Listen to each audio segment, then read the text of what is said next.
Essa invasão do Congresso americano por hordas supremacistas a favor do presidente Trump veio demonstrar que a política é uma só em qualquer país. Não existe democracia melhor porque os Estados Unidos são um país rico. Falam também em países sérios, como os países escandinavos, a Suécia, mas a gente vai ver, é tudo a mesma coisa.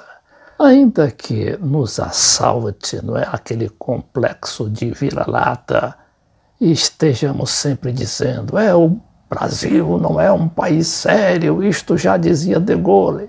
Primeiro, De Gaulle nunca falou aquilo, como está sobejamente aí provado.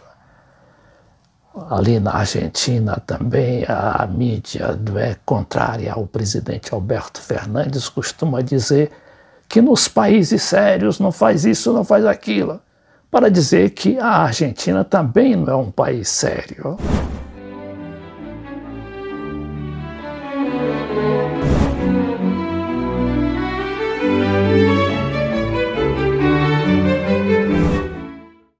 Moral da história. A política é feita por humanos, todos eles sujeitos a vaidades, a cobiça, a ansiedades, principalmente, como é o caso do Donald Trump. O Donald Trump, porque é um noviço na política, é um neófito. Se ele fosse um politicão desses tradicionais, ele teria aguentado essa derrota do Biden e teria se preparado para voltar com toda a força daqui a 4 anos. Mas ele se desesperou e apelou, inclusive, para o suicídio político, porque o Trump não terá mais condições nenhuma, de voltar à Casa Branca, como está aí evidenciado pelos fatos. Se lembra do nosso presidente Bolsonaro, atacado pelo mesmo mal, dessa ansiedade, e que ele vai fazer tudo para permanecer no poder, e que se não permanecer no poder, vai criar o caos, vai dar um golpe, vai nada, vai para casa direitinho como vai o Donald Trump. Mas feitas essas ressalvas, vamos verificar o noticiário de hoje, aliás de ontem, porque já são aqui, ainda de hoje, porque são 23 horas e 43 minutos quando eu faço essa gravação. Então aqui no Globo diz que após expulsão dos invasores pró-Trump, ou seja, a favor do Trump, congressistas retomam sessão para oficializar vitória de Biden. Ali também os congressistas, eles também não tiveram um certo preparo para organizar, inclusive a segurança do edifício, porque aquilo poderia ter sido evitado. Esse material aqui do Globo diz também que o Mike Pence, que é o atual vice-presidente, teria autorizado o reforço da Guarda Nacional, depois que o presidente se recusou a fazê-lo, o presidente Trump. Aí já está evidenciado o esvaziamento do poder do Trump. Dificilmente vão conseguir afastá-lo, afastá-lo do cargo.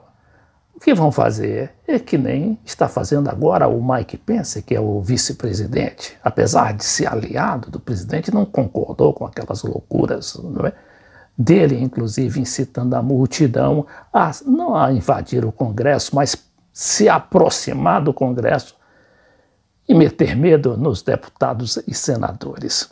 Então, o que vai acontecer, ao que parece, é que o Mike Pence vai ser o virtual presidente dos Estados Unidos até o dia da posse do Joe Biden, no dia 20, agora de janeiro, daqui a 14 dias exatamente.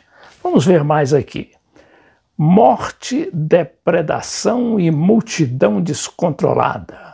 Cenas de violência no Congresso.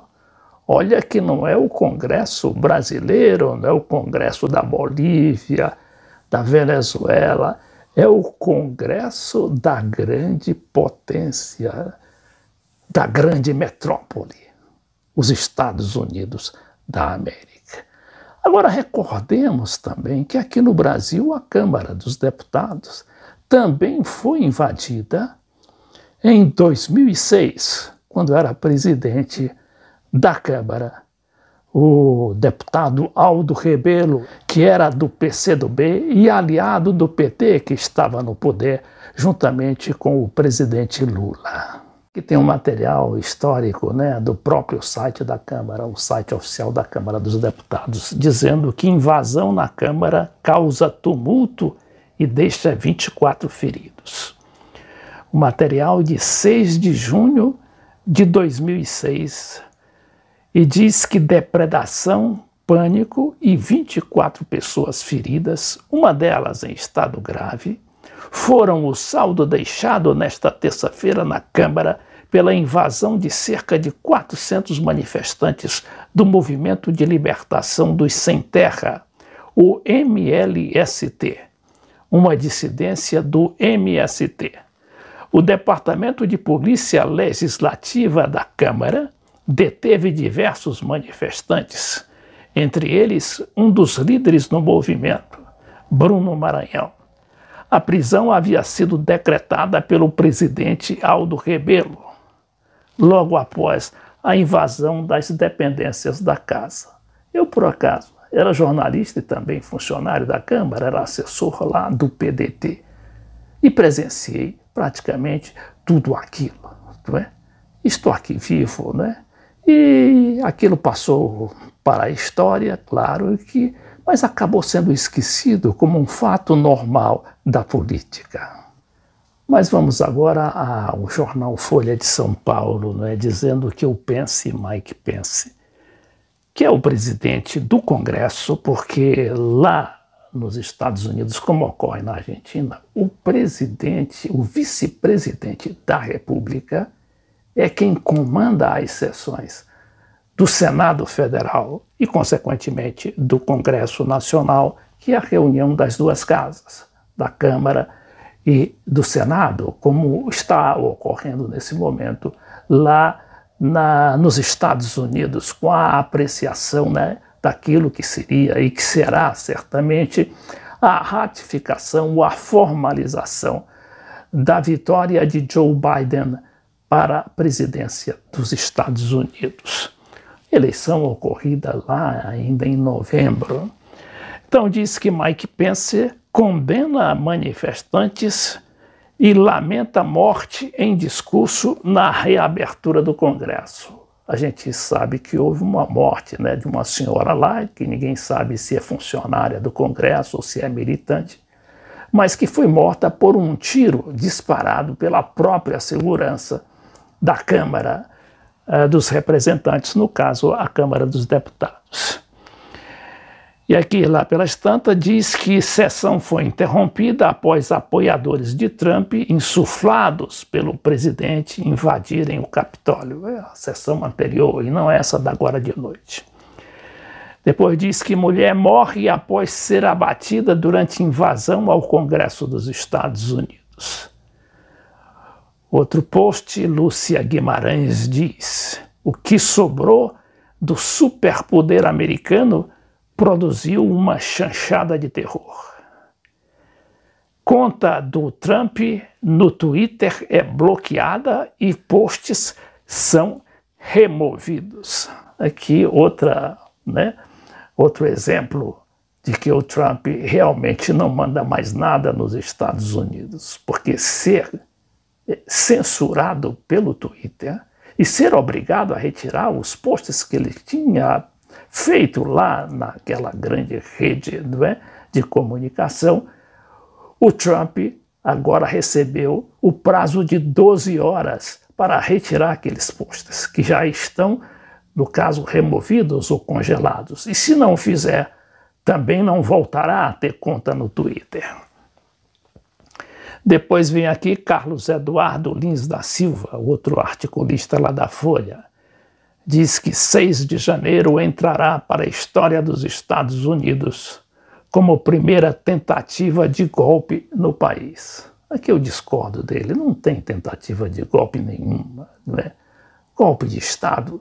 Manifestantes não dão golpe de Estado, No máximo, os manifestantes derrubam governos, derrubam regimes, que não é o caso, não é? Que não eram propriamente manifestantes. Eram, sim, hordas, não é? Preparadas e armadas para um determinado fim, que era assustar os congressistas, mas que perderam o controle lá e acabaram entrando numa grande enrascada. Análise. Apoiadores de Trump parecem ironicamente soviéticos de Einstein. Não entendi muito bem o que isso quis dizer aqui. Invasão coloca em xeque a ideia dos Estados Unidos como guardião da democracia. Olha, isto nunca existiu na prática, porque os Estados Unidos era guardião, sim, de seus interesses e nunca foi guardião da democracia, desde que os interesses americanos sejam respeitados, não é? E obedecidos, aí sim ele guarnece aquele país. Caso contrário, ele derruba o regime, seja como for. Realmente, só para também exemplificar de como, não é, a política é feita de uma maneira geral em qualquer país, seja ele de origem indígena, seja de origem nórdica, seja de origem crioula ou supremacista, não é? É tudo a mesma coisa. Aqui, por exemplo, diz: quem matou Olof Palme? Olof Palme foi nada mais e nada menos do que o primeiro-ministro da Suécia. Era um socialista que fez uma grande revolução em termos de bem-estar social do país. E ocorre que o Olof Palme foi assassinado logo depois que deixou o governo. Isso faz muito tempo, né? No dia 28 de fevereiro de 1986. E aí ele estava lá com a esposa, foi encontrar os filhos, e depois, né, lá de ter ido ao cinema ou à ópera, não lembro bem exatamente, ele resolveu sair com a esposa pelas ruas de Estocolmo, queria aspirar ali um ar puro, não é, naquela noite linda que fazia em Estocolmo. Só que ele foi assassinado, juntamente com a esposa. Vamos ver aqui o que é que diz essa notícia do Levi Chaime, que é um autor aí que se propõe a saber quem foi o autor da morte, que até hoje ninguém sabe, não é? Passados todos esses anos. Então diz aqui: Estocolmo, Suécia, inverno, 28 de fevereiro de 1986. A noite que entrou para a história. O primeiro-ministro sueco, o socialista Olof Palme, com sua esposa Lisbeth Palme, foi ao cinema no Grande, que é no centro da capital, onde já estavam seu filho e a namorada esperando para assistir os irmãos de Mozart. O premier, que chegara ao cinema de metrô, havia dispensado os guarda-costas. Terminado o filme, Olof Palme decidiu voltar a pé para casa, também no centro. E assim foi. Ele e a esposa caminhavam pela rua Sveavägen, quando, de repente, na esquina seguinte, 2 tiros foram disparados contra o casal pelas costas, a uma distância de mais ou menos 10 a 20 centímetros. Só para demonstrar que a política é uma só, ela se faz da mesma maneira em qualquer país do mundo.